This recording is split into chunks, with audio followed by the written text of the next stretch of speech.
Holy cow, now that is how you end a fantastic season with an incredible season finale. What is going on to all my Peacemaker fans out there, and welcome back to my channel, Movie Files. Elliot back again, breaking down, recapping, going over the final episode. It is so bittersweet to get the season finale of HBO Max's Peacemaker, episode 8, which was titled Cow or Never, written and directed by James Gunn. I mean, we're talking all the big moments, the sad moments, that cameo, and of course we're talking about my thoughts for what I hope to see in a season 2, all in this spoiler review. Before we break it all down, make sure you all are checking me out on all my other social media accounts. If you're new to the channel, we're on the quest to 20,000 subscribers, so if you want to be a part of this Justice League, well, make sure you're subscribed and hitting that notification bell. As you all can see on the screen now, if you enjoyed this spoiler review of Peacemaker season 1 finale, well, make sure to like the video and also share it to all the Peacemaker fans you know out there. But more importantly, let's talk about this episode in this season overall in the comment section.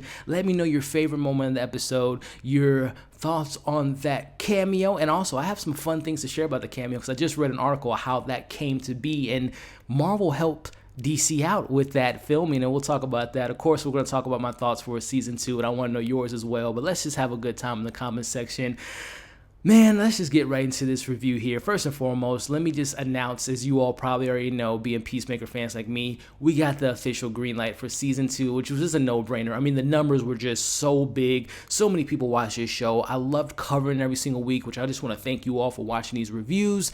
And yeah, season 2 of Peacemaker, I'm thinking 2024 maybe is when we can get the show, because James Gunn is very busy with Guardians 3, the spin-off show for another Suicide Squad member, and there's another project he's working on. I mean, the man's very busy, so hey, James, take your time, take a breather, but the sooner the better we can get season 2, because I'm so excited for it. And I'll give you all my thoughts on what I hope to see in season 2 at the end of this video, but let me know your excitement level for season 2 in the comments section. But just overall thoughts before we break it all down. What a fantastic show. Like, this is, it's early 2022, but this has to be the biggest hit surprise for me personally. As I said in my episode 1 through 3 review, I knew I was going to enjoy this show, but as each episode went on, I ended up loving this show. This is easily one of my favorite shows so far. Again, I know it's very early in the year, but I wouldn't be surprised if this ends up on like my top 10 favorite shows of 2022. I love that show, love this show so much, and just finale. It gave us everything. The laughs, the thrills, the cries, the tears, the big cameo, and what a way to end this show. I mean, it was just top to bottom. James Gunn, thank you. I truly want to thank you.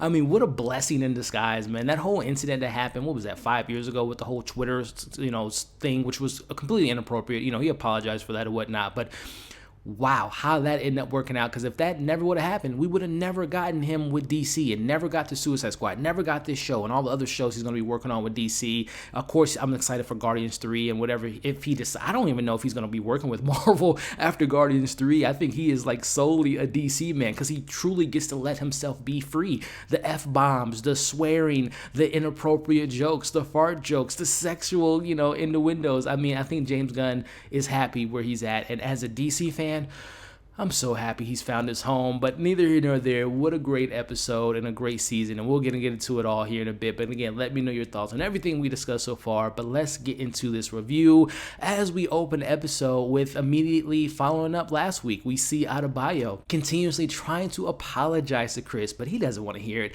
He just wants her to hear his farts, as well as Vigilante pitching in. But again, James Gunn, he mixes in the comedy with the serious moments. It's in this moment, after we get the fart jokes away, we learn a little bit more insight on why he has that mindset of, I'm going to kill men, women, and children at any means possible to get peace. Well, it all stems down to his brother's death, which we all know from this season was such a pivotal part of how he became the person that he is today. But now learning that his brother was the focal point of his ideology of how to handle peace at any means necessary was a pretty big moment, but also maybe even a bigger moment. Adebayo, your Vigilante's 5th best friend. That's something important to note there. But speaking of Adebayo, who I loved her, Danielle Brooks was just so fantastic in this show. But we see her calling her mom, Amanda Waller, who appears later on in the episode, Viola Davis, one of the greatest actors of our time. But we see she calls her mom, and her mom gives him the orders. But not before Adebayo makes a request of her own. And your boy, you can watch the tapes. You can watch the previous reviews. I have been saying this for weeks. we got to get a Justice League member or two in this show, and my wish came true. And we'll talk about that cameo here in a bit here. But they get all their their thoughts together. They round up the remaining helmets that Peacemaker has left, and you can't leave James Gunn without having a DC joke reference, as he mentions what Green Arrow does on his free time regarding his cosplay and leaving a little bit of a glory hole on the back of his cosplay. Again, the jokes were just so fantastic with the DC references. But going into, I've been kind of catching these little Easter eggs that I try to point out from James Gunn, his previous work, especially with Marvel. This was 100% an Easter egg for Guardians 2, where we see Peacemaker Chris talking to Agee and trying to get Agee to drop the helmet off and drop it off in the barn. That was like literally reminded me so much, and I think it is a parallel there, where if you all have seen Guardians 2, when Rocket Raccoon was trying to give orders to Baby Groot and him, don't press the button, press this button, that reminded me so much of that moment there. And there's been several examples of that in this show, like last week with the raccoon scratching up Chris. So I think there's definitely a lot of collaboration when it comes to, hey, let me take some of my Marvel experience and throw it into this DC, which is a lot of fun. But speaking of fun, or maybe not so much fun, White Dragon, he's dead. We all know he's physically dead, but mentally speaking, he's still in Chris's head. He's going to haunt him, which I think is something we can maybe explore in season 2. How does he break that cycle from his dad? How does he release himself from the trauma and the pain that his father put him through? Something I'm looking forward to when it comes to season 2. Let me know you all's thoughts on that. But time to send in the A-Team, and I'm talking about John Economos, as he is now in disguise, wearing the cop's outfit that has a little bit of extra something in his pants. He makes his way into the barn, tasked with the duties to planting the anti-gravity Peacemaker helmet in the lowest level of the barn. And this is where we get our best look at the cow. And man, the visual effects on this show is fantastic, but that design of the cow, how big it was, how huge it was, very much so, as Economos says, I'm done with this shit. I'm done with kaijus, as we all know how big Starro was. And I think the cow is just as big, if not bigger. But shout out to John. He is the A-Team. He saved our team quite a few times this season, so it was perfect that he was the one to drop off that helmet, which comes very big into this show. But speaking of very big and callbacks, which James Gunn is so fantastic at doing, the Diebeard jokes comes into effect, but it has a much more emotional beat than I could possibly imagine, as we see him leaving the barn but gets stopped by one of the main police, and he asks him, why did that human decide to dye its beard? And yes, it's funny to hear, but when you hear the meaning behind it, as far as John explaining, well, this human was lonely, was sad, and thought it would make him look handsome, until another human started to make fun of him. He didn't think that anyone would notice. I'm like, oh, I didn't expect to get teary-eyed with the beard dye joke. But James Gunn yet again shows you why he is such a fantastic writer, and how he ties everything back from episode 1 all the way to this finale. What a great job. But no time for the jokes, as it is time to get down to business. Adebayo she accidentally drops the walkie-talkie. At this point, John's running away from the butterflies. He's getting attacked, and this is where activation of the anti-gravity helmet comes into play, and we're starting to see that not only are the butterflies being taken out by this, but also the barn, which also means the cow is being taken out. So I'm like, okay, this plan is working out pretty good so far. But not much longer, as they are out of their charges. Peacemaker, Harcourt, and Vigilante, it's time for the guns to get the blazing. What a fantastic action set piece. We see Peacemaker doing his best Captain America impression with his shield. We see Harcourt taking out the butterflies. Boom, boom, boom. My boy Vigilante getting his sword, slicing and dicing.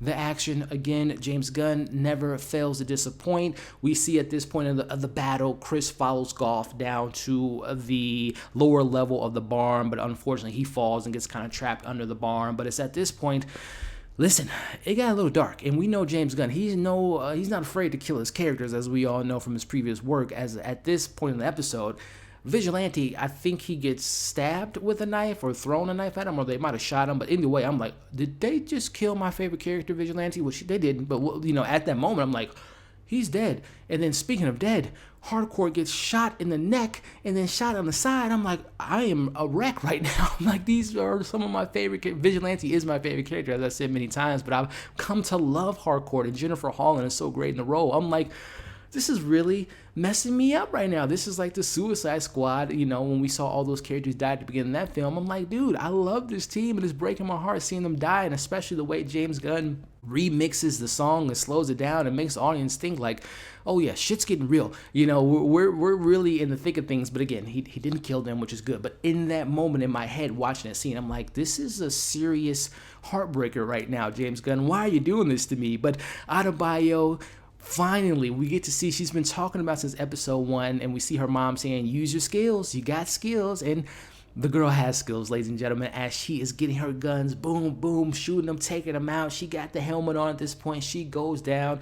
She attempts to save Chris from who Goff has gotten Chris out of the collapsed barn, but she activates a torpedo, and she accidentally hits her head on the rock, which is kind of funny. But now, look, Goff isn't here to kill Peacemaker. She's here because he needs his help, and she gives him the information. She tells him the truth about a little bit more in depth of why the butterflies have landed on planet Earth. As she tells him, butterflies have taken a vow, and I love the connective tissue, James Gunn.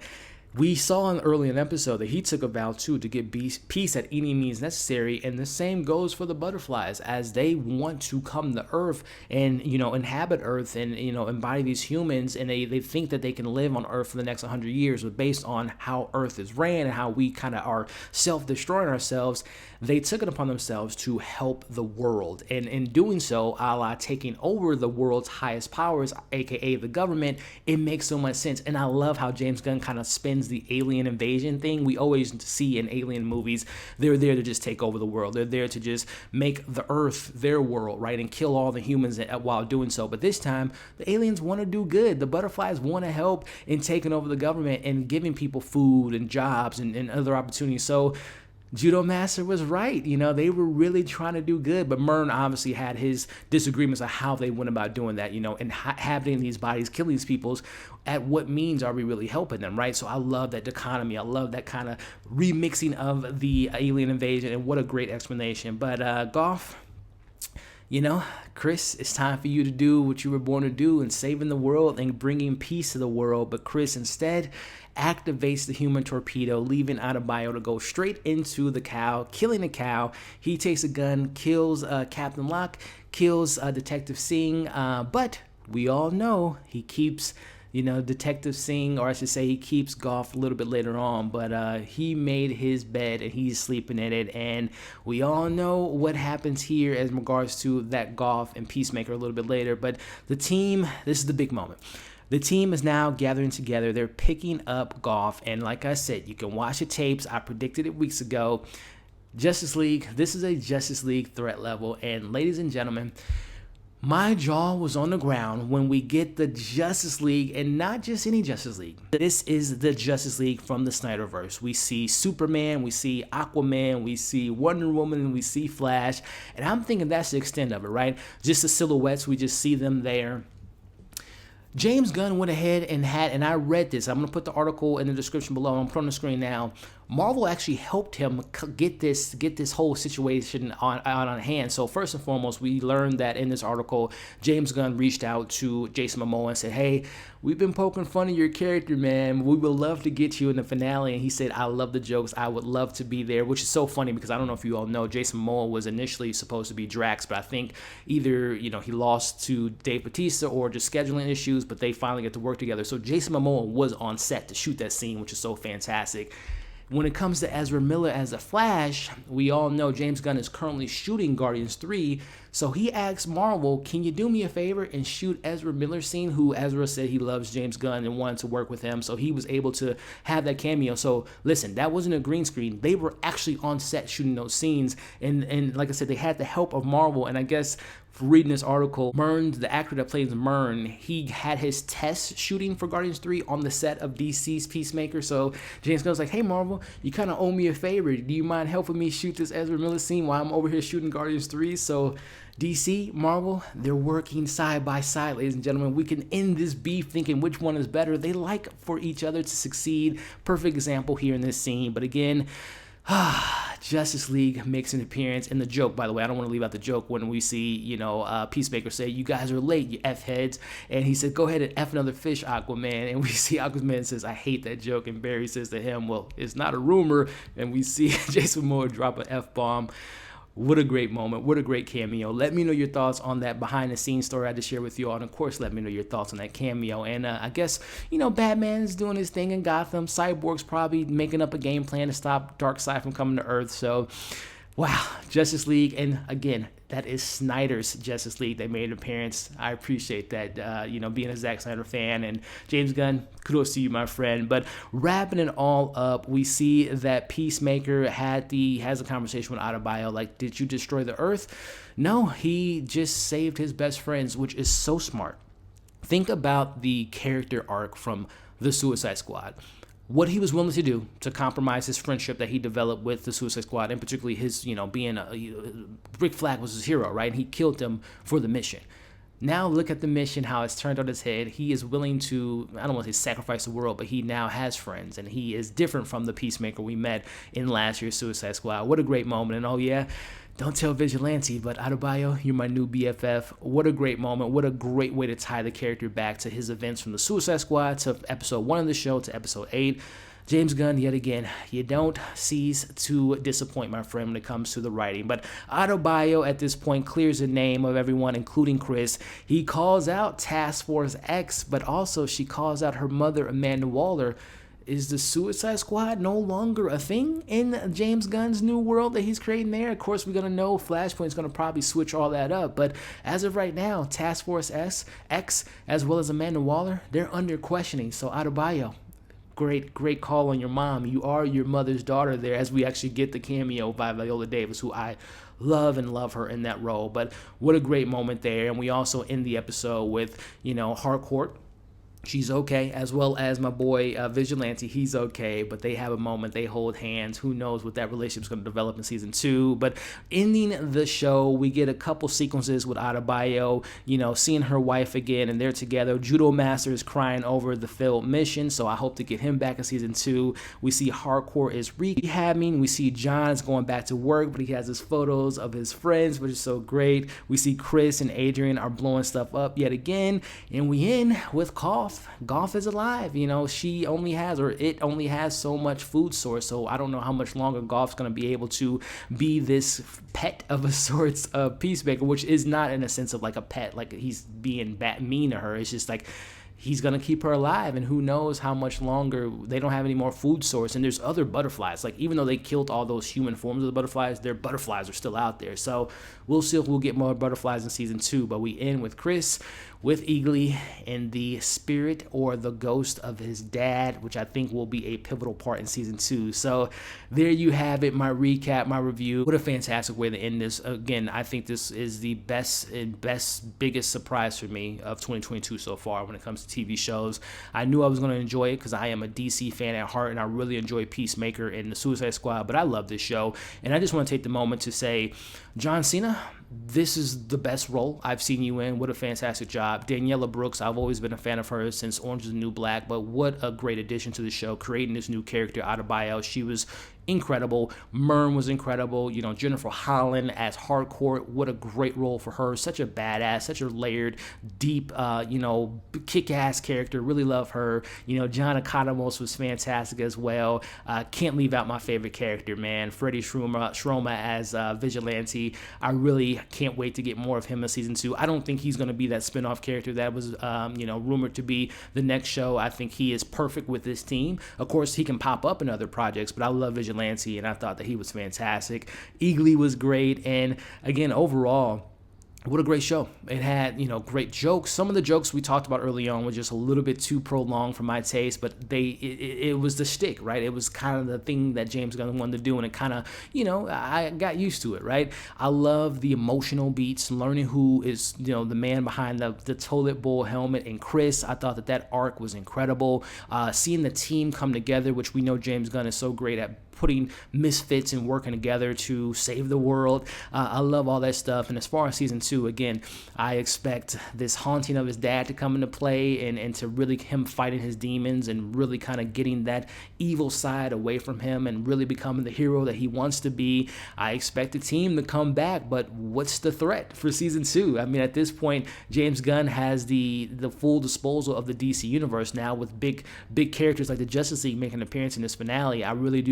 I don't know what he's going to do next. I do hope that there might be some confrontation or conversation between the Peacemaker that Bloodsport knows from the Suicide Squad, as well as Ratcatcher 2, and of course King Shark and Harley Quinn. So I hope that is addressed some way, somehow, and maybe of season 2. And he created the butterflies for season 2. To my knowledge, just the butterflies are not a DC canon type of villain, so he can do whatever he wants in regards to just creating another super villain or somewhat of an anti-villain, because at the end of the day, the butterflies weren't really villains, and there's really, besides White Dragon, there really isn't villains in this show when you come to think of it. Everyone had their stuff that they deal with, and they've overcome it. But again, I would say that the only villain is really the White Dragon, and he's going to be back in season 2. So again, I love this show. Can't wait for season 2. Can't wait to see what character he decides to do next in the Suicide Squad. I don't think it's going to be Idris Elba, who just got announced to be having his Knuckles show, which they don't need him on set. They just need his voice. So if we get a Bloodsport show, I would be here for it, but I don't know if Idris Elba would have the time to shoot